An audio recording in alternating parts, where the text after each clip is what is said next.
Al libro de Números, el tema heredad para la tribu de Rubén. Escuchemos. Muy buenas noches, hermanos, que el Señor les bendiga. Un gusto estar nuevamente aquí en la casa del Señor. En este capítulo 32 vemos una preocupación de Moisés respecto a la petición de la tribu de Rubén de quedarse y no cruzar el Jordán. Y la preocupación trae a la memoria la actitud renuente de aquellos 10 espías que al llegar a la frontera de la tierra prometida, lo único que vieron fue obstáculos. Qué doloroso es cuando lo único que nuestros ojos ven son obstáculos.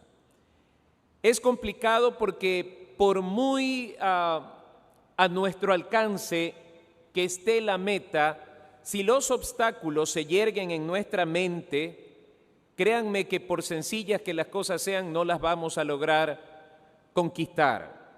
Por una sencilla razón, no hay peor oposición que la nuestra. No hay peor traba que la que nosotros mismos construimos. Y a veces esas trabas responden a dudas, prejuicios, pero sobre todo a una actitud pesimista. Cuando esto sucede en la vida del creyente, es doloroso ver a esa persona teniendo tremendo potencial en Cristo Jesús y limitándose a sí mismo de tal manera que no logra conseguir las cosas valiosas que Dios ha prometido a los que confían en Él. Y la preocupación de Moisés es justificable. ¿Por qué razón? A causa de la renuencia de esos 10 espías que contagiaron al pueblo con ese pesimismo, porque créame, es mucho más fácil contagiar el pesimismo que el optimismo. Con malas noticias se logra mantener a un pueblo cautivo al miedo, a la desesperanza y se lo bloquea, se lo inutiliza. Y estos 10 contagiaron ese pesimismo al resto del pueblo de Israel y lo que lograron fue deambular por el desierto 40 años. Entonces Moisés está preocupado. Lo que nos falta es cruzar el Jordán para tomar posesión de la tierra que el Señor había jurado a Abraham, Isaac y Jacob. Y de pronto se levanta este grupo de la tribu de Rubén y nos dicen que no quieren cruzar. Y aquí vamos a ver un detalle interesante de parte de Moisés. Una cierta transigencia que nos permite lograr que el pueblo se mantenga unido. ¿Por qué razón? Tenemos un desafío. Al otro lado del Jordán está la tierra prometida, pero no está servida en bandeja de plata. Hay que tomar posesión de ella y eso significaría guerras. Así que si la tribu de Rubén se excluía de esa realidad de combatir junto a las demás tribus, los demás también empezarían a temer y dudarían en salir a la batalla. Sin embargo, la decisión de Moisés es una decisión sabia. Bueno, sin más preámbulo, vayamos al capítulo 32 del libro de Números. Empieza diciendo los hijos de Rubén. ¿Sí se acuerdan quién es Rubén, no? Rubén es el primer hijo de Jacob, hijo de Lea. Y dentro de las cosas que se nos mencionan acerca de Rubén, él cometió el error de acostarse con una de las concubinas de su padre, y eso se marca fuertemente en la bendición final de Jacob sobre sus hijos. Les invito un momento a volver a Génesis capítulo 49 para conocer este asunto, para tener presente quién es Rubén y su descendencia. Dice el capítulo 49, versículo 3 de Génesis: Rubén, tú eres mi primogénito, mi fortaleza, el principio de mi vigor, principal en dignidad, principal en poder, impetuoso como las aguas. No serás el principal por cuanto subiste al lecho de tu padre, entonces te envileciste subiendo a mi estrado. Así que Rubén cometió un error que le pasaría factura en este momento tan importante que era la distribución de la bendición. En aquellos tiempos, cuando un padre bendecía a un hijo, esa bendición se concretaba, esa bendición era una realidad. Y esta bendición, digámoslo algo así, esta bendición profética, nosotros la vamos a encontrar a manera de un cumplimiento en el libro de Apocalipsis. Apocalipsis, abra su Biblia un momento, en el capítulo 7. Solamente quiero que notemos algo en cuanto al orden de las tribus. En el capítulo 7 se nos habla de los 144,000 sellados y sabemos que se trata de 12,000 sellados por tribu. Ahora, fíjense ustedes en el versículo 5, cuando se empieza a detallar este asunto de los sellados, la primera tribu que se menciona no es la de Rubén, siendo el primer hijo, siendo el primogénito, el fruto del vigor de Jacob, se cumple lo que proféticamente diría Jacob: no serás el principal. Efectivamente, allí nosotros vemos que a quien se nombra en primer lugar es a la tribu de Judá. La tribu de Judá era la tribu que tendría el cetro, la tribu de Judá era la tribu de donde vendría el Mesías, y esa es la tribu que se menciona en primer lugar. En segundo lugar está Rubén. Y cuando tengamos tiempo vamos a leer una vez más eso, porque hay una pregunta que me han hecho varias veces: ¿por qué no está Dan y por qué no está Efraín? Pero eso lo conversamos otro día, ¿ok?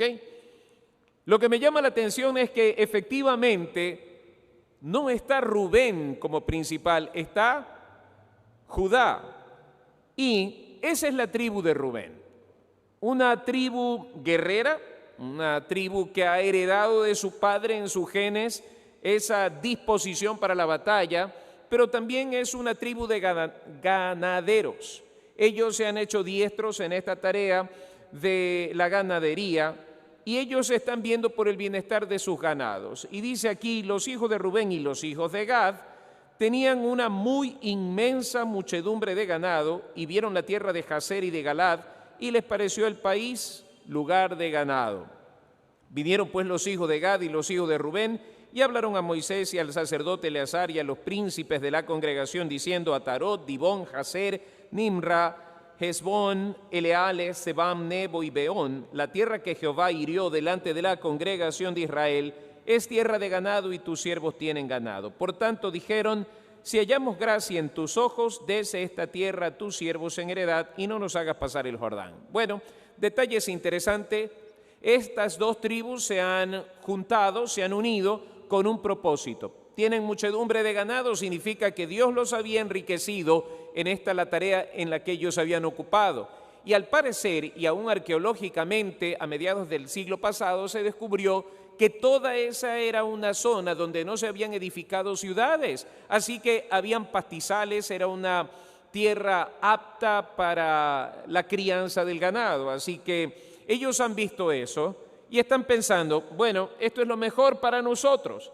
Así que plantean una idea, ¿no? Nosotros dejamos nuestro ganado, nuestros hijos, nuestras familias aquí y veamos qué pasa. Esta tierra es mejor que la otra. La siguiente cosa que me llama la atención es que ellos no actúan con prepotencia.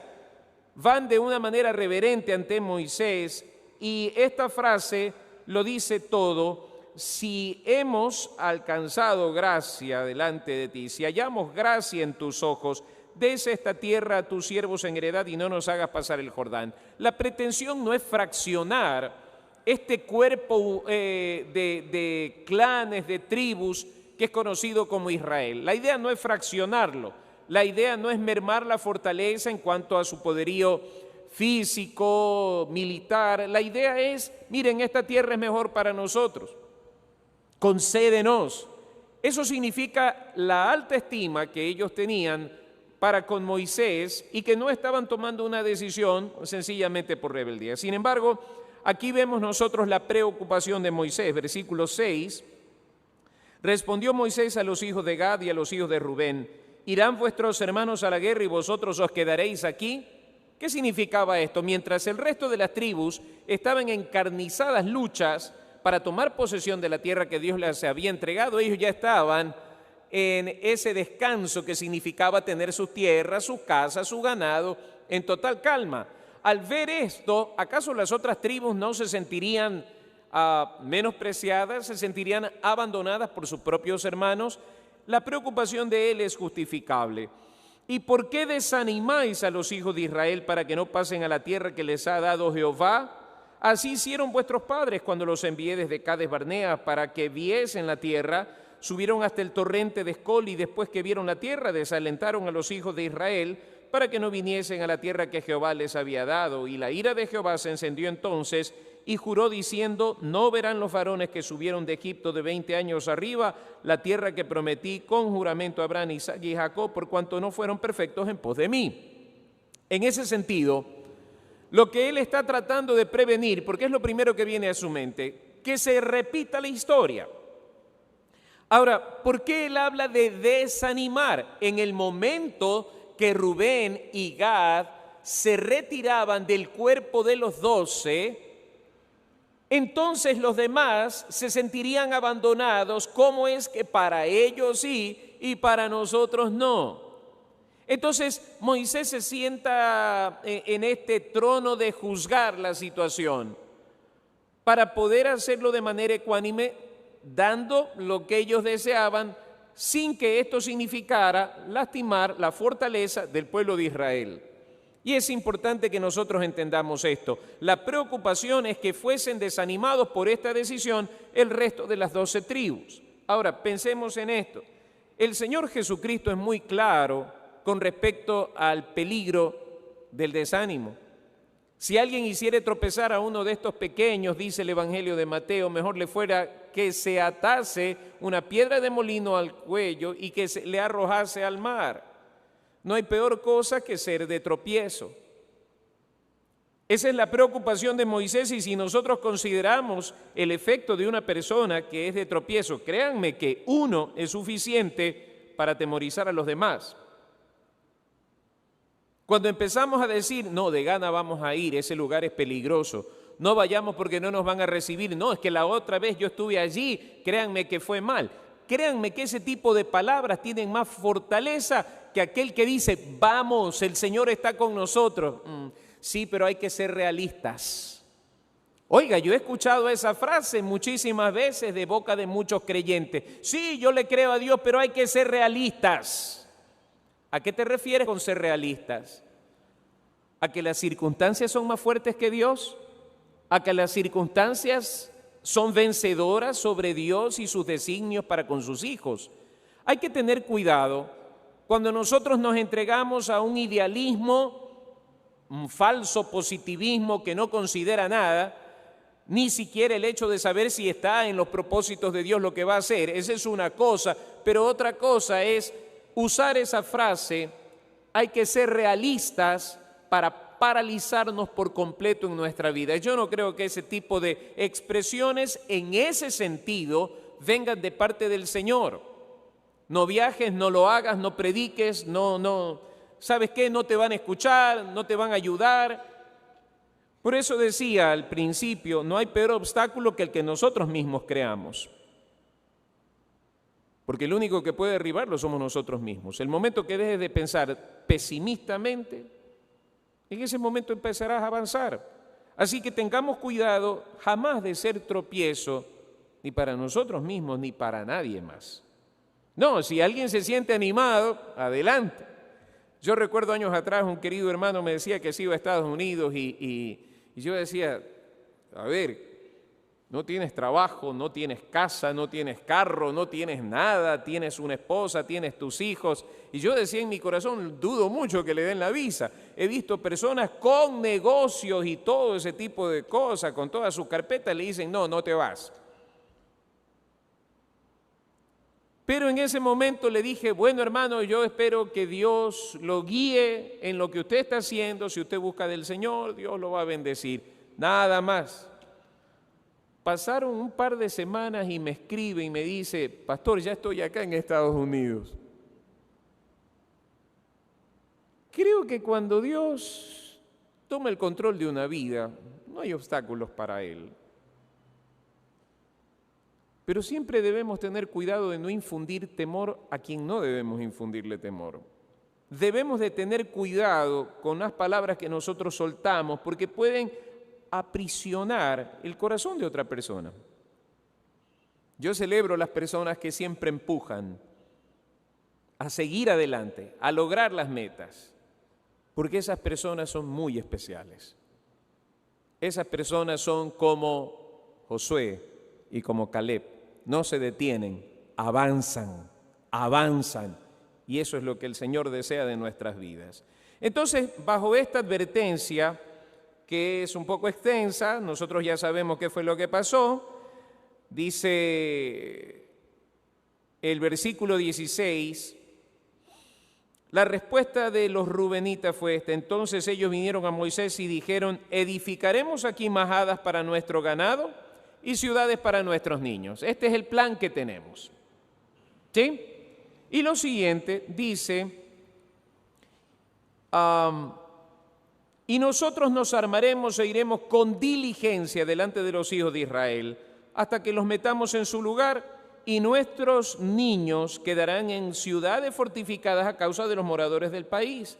No volveremos a nuestras casas hasta que los hijos de Israel posean cada uno su heredad, porque no tomaremos heredad con ellos al otro lado del Jordán ni adelante, por cuanto tendremos ya nuestra heredad a este otro lado del Jordán, al oriente. ¿Ok? Hay un convenio.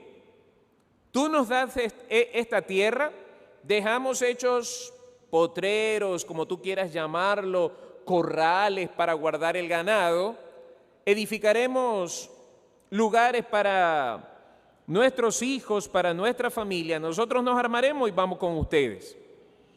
Estaba pensando, estos tipos estaban muy resueltos. ¿Qué de buena no habrá sido esa tierra que ellos estaban dispuestos a dejar a su familia y a sus ganados, a acompañar al resto de las tribus y después volvemos? La pregunta es, ¿cumplieron su palabra?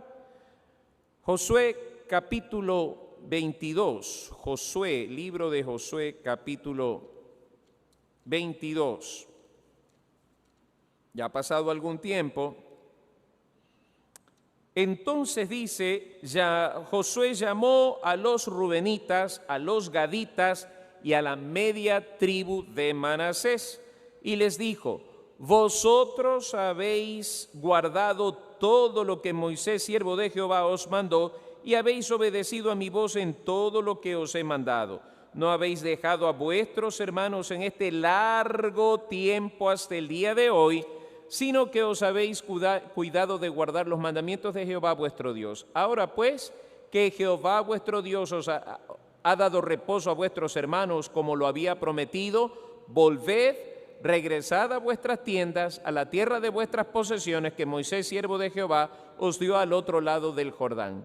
Solamente que con diligencia cuidéis de cumplir el mandamiento y la ley que Moisés, siervo de Jehová, os ordenó, que améis a Jehová vuestro Dios y andéis en todos sus caminos, que guardéis sus mandamientos y le sigáis a él y le sirváis de todo vuestro corazón y de toda vuestra alma. Bendiciéndolos, Josué los despidió y se fueron a sus tiendas. Largo tiempo.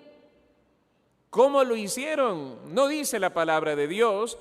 Si tal vez se distribuyeron en grupos de tal manera que de cuando en cuando volvían para ver el estado de sus familias, luego regresaban, qué sé yo. Hay muchas maneras de cumplir con eso. Lo cierto es que los rubenitas, los gaditas y la media tribu de Manasés cumplieron su palabra. Fueron, pelearon y una vez que todo Israel estuvo en la posesión, en la heredad que les correspondía a cada uno, entonces volvieron. Qué interesante es cuando una persona puede sostener y guardar su palabra por largo tiempo.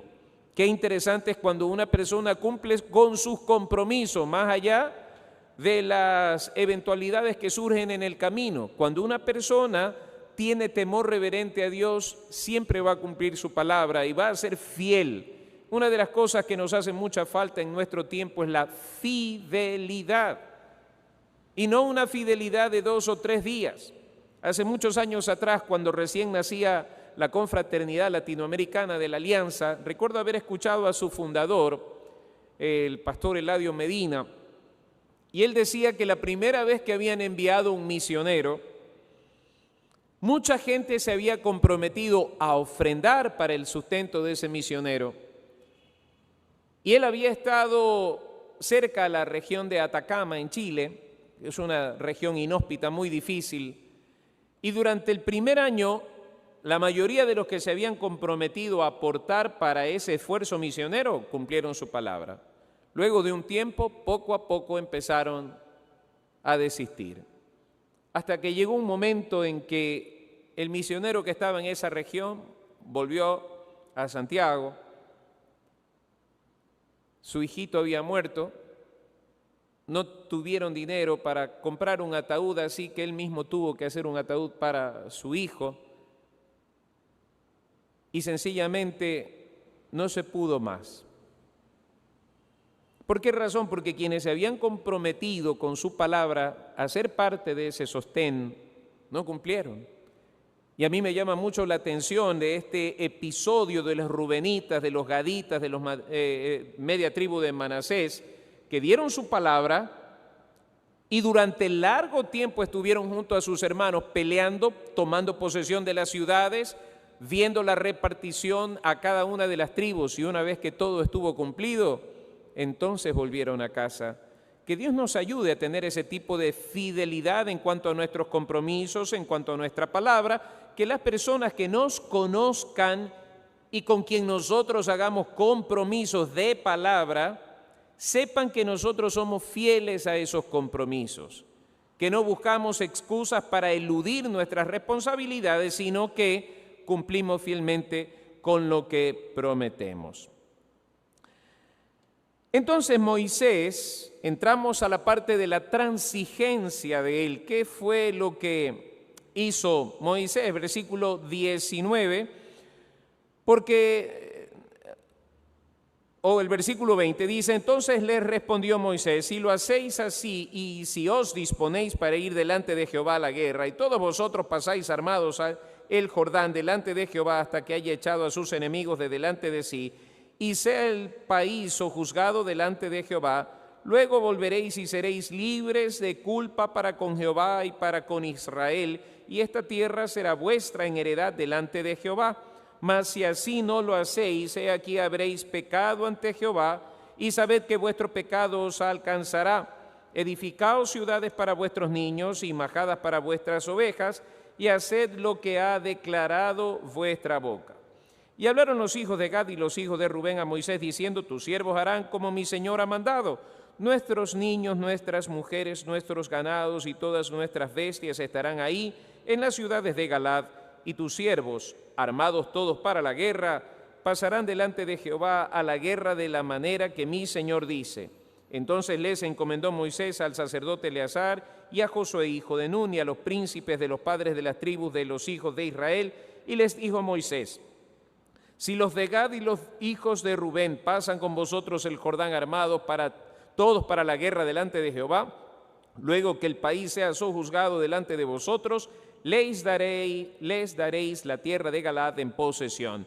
Mas si no pasan armados con vosotros, entonces tendrán posesión entre vosotros en la tierra de Canaán.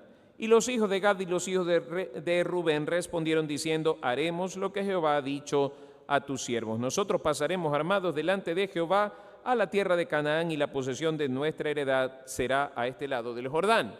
Así que hay una sentencia de por mano. Si ustedes cumplen su palabra, que el Señor los bendiga, y si no, bueno, ustedes van a tener que tomar heredad en Canaán, y esta tierra será para otras personas. A veces podríamos pensar en el fraccionamiento de las tribus en este acto de los rubenitas, gaditas, la media tribu de Manasés. ¿Por qué no esperaron? ¿Por qué no llegaron a la tierra prometida si desde el principio la idea era que todo Israel cruzara el Jordán para tomar la tierra que Jehová había jurado darle a Abraham, Isaac y Jacob? Pero de esta manera, al tomar la tribu de Rubén, la tribu de Gad y la media tribu de Manasés, heredad antes de cruzar el Jordán, es interesante que ese flanco, el flanco oriental, estaría cubierto por estas dos tribus y medias. De tal manera que si algún ataque viniese por el este, serían repelidos por estas tribus. Así que hay decisiones que al momento parecerían no tener sentido, pero en el Señor todas las cosas tienen sentido, todas las cosas tienen una significancia especial. Lamentablemente a veces nos apresuramos y quisiéramos resultados inmediatos. Sin embargo, cuando pasan estas cosas, la transigencia de Moisés termina convirtiéndose en un recurso valedero al tener a esas tribus cuidando ese frente, de tal manera que cuando viniesen enemigos de ese lado, fueran repelidos y no tuvieran acceso a la heredad al otro lado del Jordán. Así que Dios puede transformar aún esos episodios en episodios muy útiles, en cosas perfectas. ¿Cuántas cosas en tu vida a veces has tenido temor de decidir, hacer, y con el paso del tiempo te diste cuenta que era la mejor decisión? Sencillamente tenías temor en lugar de arrojarte por completo en los brazos del Señor y decir: Señor, guíame, dirígeme, porque quiero decirte algo en esta noche, aun cuando nosotros tenemos cierto tipo de incertidumbre, cuando Dios nos dirige a hacer algo, a tomar una decisión en nuestra vida, escúchame, aun cuando tú pienses que es un error, Dios lo transforma en bendición cuando de por medio está el ánimo de obedecerle a Él. Y aun cuando en nuestra, perdón que diga esto, pero a veces en nuestra tosudez, porque a veces somos medios especiales por donde metemos la cabeza, queremos sacar los pies. Cuando nuestra vida está en una fina comunión con Dios, cuando nuestra relación con Dios es una relación viva, dependiente de la palabra, de la oración, aún nuestros errores, Dios los redirecciona hacia su voluntad. Y Dios hace cosas extraordinarias, porque pase lo que pase, la preciosa voluntad de Dios sobre nuestra vida se va a ejecutar, se va a cumplir, y en ello nosotros tendremos gran satisfacción. Entonces, ¿fue una buena decisión la de Moisés? Por supuesto que sí. Moisés tenía sus temores, como a veces solemos nosotros también tener nuestros temores. Entonces, frente a esos temores, invoquemos a Dios como dirimente de la situación. Si ustedes cumplen su palabra delante de Dios, Dios los va a bendecir allí en la tierra que ustedes están tomando por posesión. Pero si ustedes no cumplen su palabra, bueno, ya está, ustedes se quedan al otro lado y verán cómo hacen. Y lo lindo de esto es que Moisés era un hombre que tenía tanta autoridad, esa autoridad espiritual, esa autoridad que no tiene que ver con gritos, con prepotencias ni autoritarismos, sino de verdad autoridad espiritual, que estos hombres resolvieron acatar lo que Moisés les decía.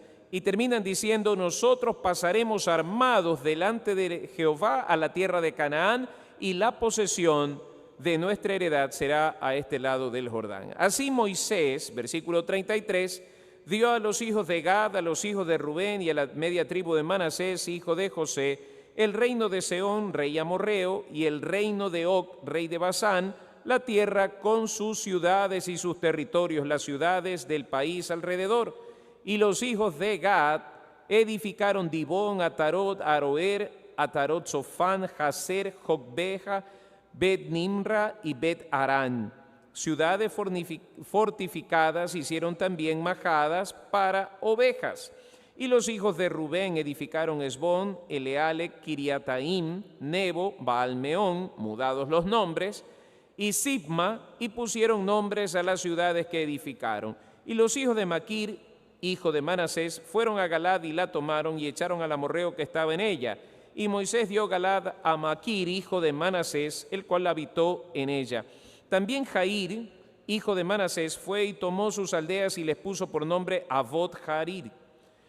Asimismo, Noba fue y tomó Kenat y sus aldeas y lo llamó Noba, conforme a su nombre.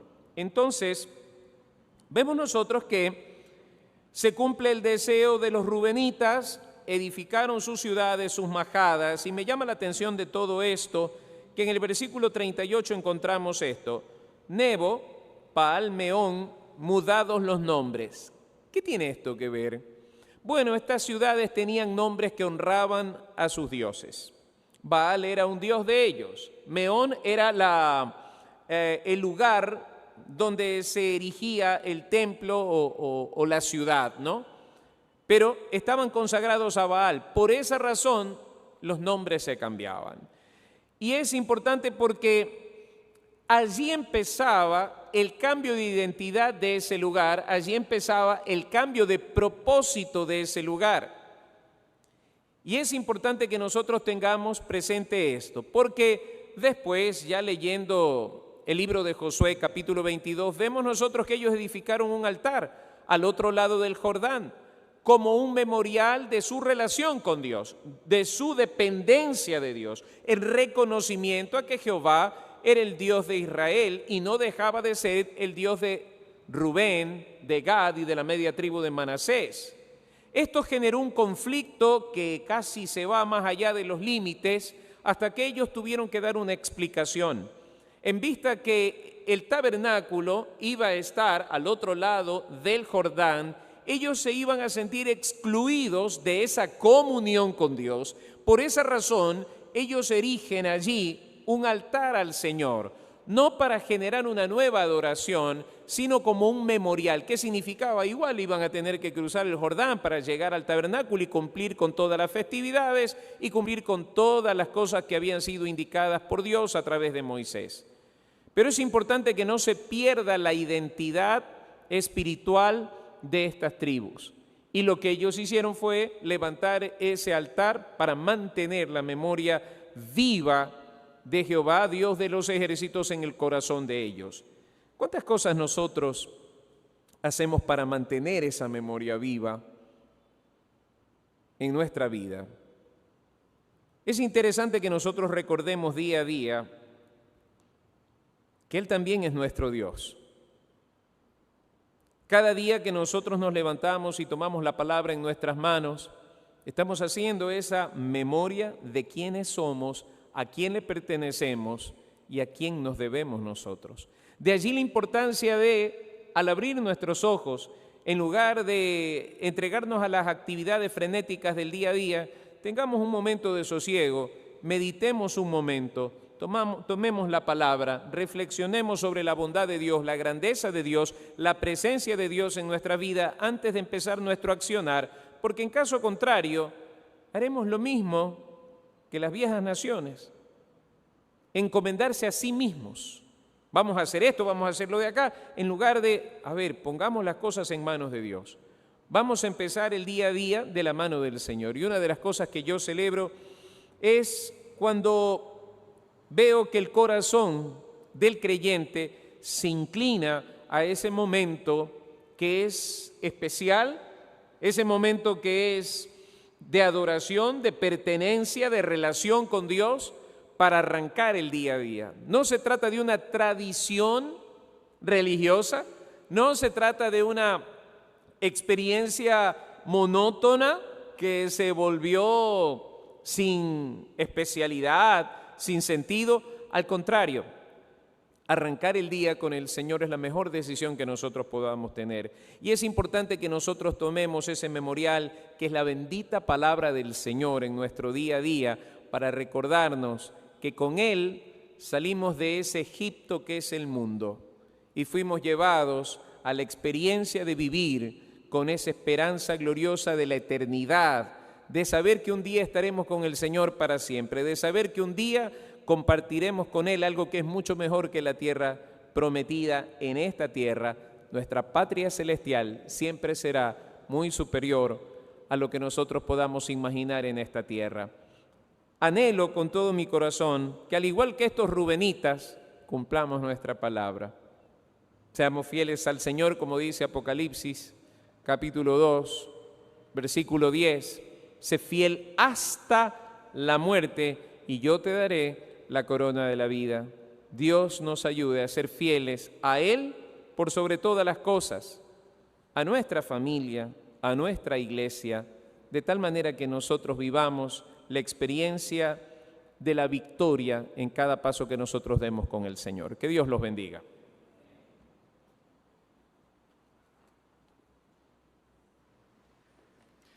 Damos gracias a nuestro Señor por el estudio bíblico que hemos recibido cada uno de nosotros en esta noche.